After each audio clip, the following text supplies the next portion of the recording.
Le Grand Matin Sud Radio, 7h-9h, Jean-Jacques Bourdin. Bien, Laurent est avec nous, Hervé est avec nous. Bonjour Laurent. Bonjour Jean-Jacques. Merci d'être avec nous Laurent. J'imaginais être à la place d'Emmanuel Macron et entrer tout à l'heure à midi dans le bureau de Donald Trump. Mais qu'est-ce que je lui dirais, Laurent? Enfin, moi, je dirais que c'est une découverte commerciale sans intérêt.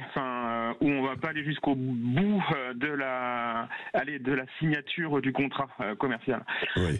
Pour faire simple, c'est qu'en fin de compte, nous, l'Union européenne, on pèse pas beaucoup par rapport à la décision qui peut être prise. En plus, le patron du Kremlin préfère discuter avec Trump qu'avec l'Union européenne. Et ça, c'est toujours depuis le début de cette guerre. Il faut pas rappeler, elle a commencé il y a déjà 3 ans déjà. Donc voilà.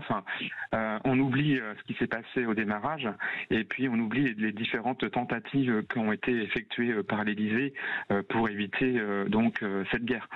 Aujourd'hui, Trump veut tirer une épingle du jeu par rapport à tout ça, et en même temps il veut s'affirmer en tant que patron du monde, entre parenthèses. Vous voyez, j'ai réussi à régler le conflit russe, et voilà.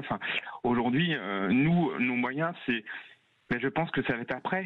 Il va falloir protéger et envoyer, comme disait Édouard Philippe, envoyer des hommes pour justement certifier. Ça sera peut-être dans le deal. Ça sera peut-être dans le deal passé. Ça sera peut-être dans le deal. Le deal, c'est-à-dire que toi, Donald, tu négocies la paix avec Vladimir, et nous, on assure la sécurité derrière de l'Ukraine.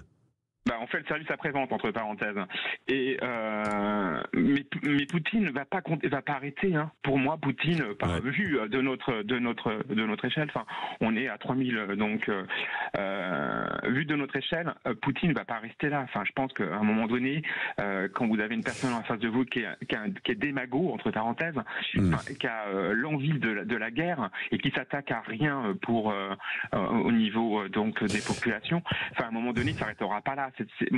C'est dans ses gènes, entre parenthèses. C'est dans ses gènes. Donc voilà. Bon, Hervé, restez avec nous un peu, Laurent. Hervé est à Antony. Bonjour Hervé. Bonjour. Vous venez d'entendre Laurent. Que dites-vous de votre côté? Je sais pas, moi je suis assez pessimiste en fait, parce que ce qui est sûr, c'est que Donald Trump ne veut pas, les Américains ne veulent pas que l'OTAN puisse menacer la Russie, donc il est pas prêt à soutenir l'Ukraine, bien évidemment. C'est quand même le premier budget de défense du monde. C'est c'est 900 milliards. C'est énorme. Donc et nous on est tout petit par rapport à ça. On a fait quelques efforts, mais enfin c'est pas énorme, voilà. Donc si vous voulez, je vois pas ce qu'on peut proposer, d'autant que les Ukrainiens sont paraît-il très très dynamiques pour l'économie de guerre, avec les drones en particulier. Donc c'est quand même intéressant. Maintenant ils disent que si les Européens les soutiennent pas, ils seront obligés de laisser tomber les armes dans 6 mois, quoi. Voilà. Donc je vois pas. Si vous voulez, je comprends pas. Vous voyez pas ce que Emmanuel Macron peut dire à Donald Trump. Moi non plus, on ne sait pas. D'ailleurs, rien n'a fuité. Non, parce que on a peu de divisions. Voilà. La production de guerre, elle est pas enclenchée en Europe. Donc c'est quand même un vœu pieux. C'est quand même un rêve de penser qu'on peut convaincre quelqu'un avec des mots. Enfin voilà. Écoutez, il a au moins le mérite d'essayer. On verra. Moi, je ne sais pas du tout ce qu'il a dans ses bagages, Emmanuel Macron. Personne ne sait. D'ailleurs, rien n'a fuité. C'est assez étonnant.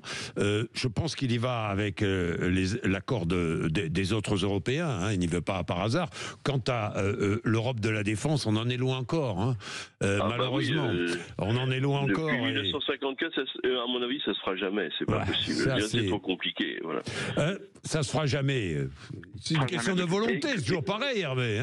Oui, mais regardez, lui-même n'a pas forcément beaucoup de volonté pour certains problèmes à résoudre en France. Donc voilà, c'est pour ça que je suis assez pessimiste de ce côté-là. Enfin, en tout cas, je suis assez lucide. Voilà, il y en a un tout de même qui me paraît assez volontaire, c'est le futur chancelier allemand, là.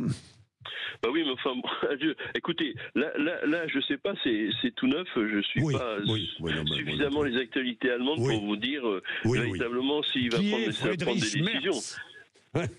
Qui est Friedrich Merz? Oui. Merci beaucoup, Hervé. Merci, Laurent. Merci à tous les deux. Tiens, je parlerai de tout cela. L'Europe, pour essayer d'en savoir plus avec Thierry Breton, il était au cœur. C'est lui qui avait en charge toutes les questions de défense au niveau européen quand il était commissaire. Il y a encore quelques mois. Il sait tout ça. Donc je vais le pousser pour qu'il nous donne des informations. On a besoin de savoir pourquoi cette Europe est encore immobile. Encore immobile. On nous dit ça bouge, ça bouge, ça bouge.